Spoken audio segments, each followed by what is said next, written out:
anak-anak, apa kabarnya hari ini? Semoga kita semua selalu sehat dan penuh semangat untuk melakukan aktivitas hari ini ya. Hari ini kita akan belajar bersama-sama melalui video pembelajaran kali ini. Pada video ini, kita akan belajar tentang ilmu pengetahuan alam dengan topik telinga sebagai indera pendengaran. Mari kita belajar bersama-sama ya.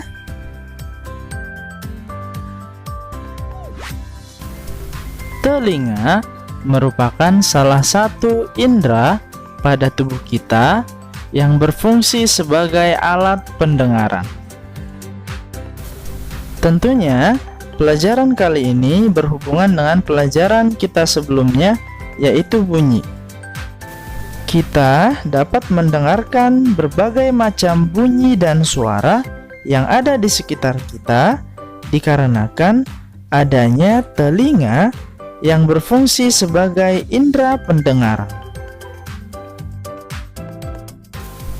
Meskipun kita dapat mendengarkan bermacam-macam bunyi, tetapi tidak semua bunyi dapat kita dengar. Telinga hanya dapat mendengarkan bunyi yang memiliki frekuensi antara 20 sampai dengan 20.000 getaran per detik atau hertz, yang disebut juga sebagai bunyi audiosonik. Telinga yang kita miliki terdiri dari 3 bagian. Mari kita perhatikan gambar berikut ini. Bagian yang pertama yaitu telinga bagian luar, dan bagian yang kedua adalah telinga bagian tengah, dan yang terakhir yaitu telinga bagian dalam.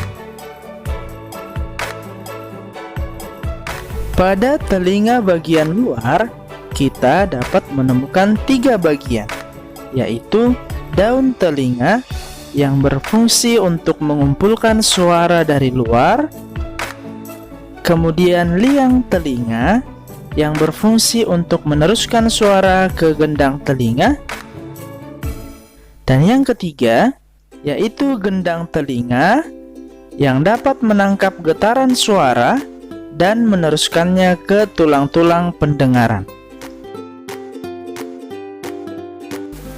Berikutnya adalah telinga bagian tengah. Telinga bagian tengah terdiri dari tulang-tulang pendengaran, yaitu tulang martil, tulang landasan, dan tulang sanggurdi. Tulang pendengaran berfungsi untuk memperkuat getaran suara dan menghantarkannya ke telinga bagian dalam. Selain daripada tulang pendengaran, pada bagian tengah juga terdapat saluran eustachius yang berfungsi untuk menyeimbangkan tekanan udara di dalam dan di luar telinga. Yang terakhir, pada telinga bagian dalam terdapat 3 bagian, yaitu 3 tulang setengah lingkaran yang berfungsi untuk menjaga keseimbangan tubuh, kemudian koklea atau rumah siput yang berfungsi sebagai tempat melekatnya ujung-ujung saraf auditory, dan yang terakhir adalah saraf auditory atau kita sebut juga sebagai saraf pendengaran yang berfungsi untuk menghantarkan rangsangan suara ke otak kita. Setelah kita mengenal bagian-bagian telinga, sekarang kita akan mempelajari cara kerja telinga kita sehingga kita dapat mendengarkan suara atau bunyi.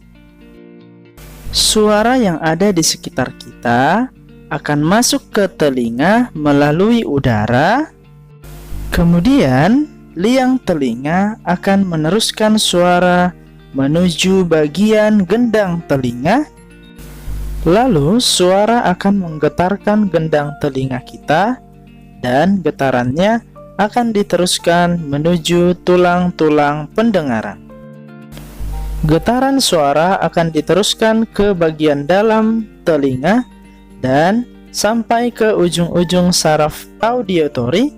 Saraf auditory akan mengantarkan rangsangan ke otak, lalu otak akan merespon sehingga kita dapat mendengarkan suara. Seperti itulah cara kerja telinga sehingga kita dapat mendengarkan suara atau bunyi. Nah, anak-anak, kita sudah selesai mempelajari tentang cara kerja telinga. Sekarang kita sudah mengetahui bahwa telinga merupakan indera pendengaran yang memungkinkan kita untuk dapat mendengarkan suara yang ada di sekitar kita. Oleh karena itu, sekarang kita akan mempelajari tentang cara merawat kesehatan telinga, supaya telinga kita dapat berfungsi dengan baik dan terhindar dari berbagai macam gangguan. Ada beberapa jenis gangguan yang dapat terjadi pada telinga kita. Yang pertama adalah tuli.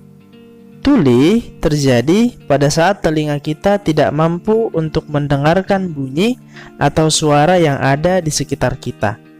Hal ini bisa disebabkan oleh adanya kerusakan pada gendang telinga, tersumbatnya ruang telinga, atau rusaknya saraf pendengaran.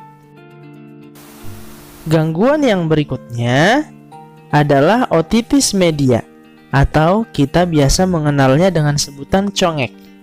Nah, penyakit congek atau otitis media ini, anak-anak, disebabkan oleh adanya infeksi pada bagian telinga tengah yang menyebabkan telinga kita mengeluarkan cairan yang bercampur dengan nanah. Setelah kita mengetahui gangguan pada telinga, maka kita perlu tahu bagaimana cara untuk memelihara kesehatan telinga kita, supaya telinga kita terhindar dari berbagai macam gangguan. Bagaimana caranya? Di antaranya adalah kita harus menjaga dan membersihkan telinga kita secara teratur. Kita dapat menggunakan benda yang lunak dan lembut seperti kapas untuk membersihkan telinga kita, dan hindari penggunaan headset yang berlebihan supaya telinga kita tidak terganggu oleh radiasi, terutama jika volume yang kita buat terlalu keras. Sekian dulu pembelajaran kita hari ini ya anak-anak. Semoga pelajaran hari ini dapat dimengerti dan tentunya bermanfaat untuk anak-anak semua ya. Tetap semangat dan jaga kesehatan dimanapun kita berada. Terima kasih. Tuhan Yesus memberkati. Dadah.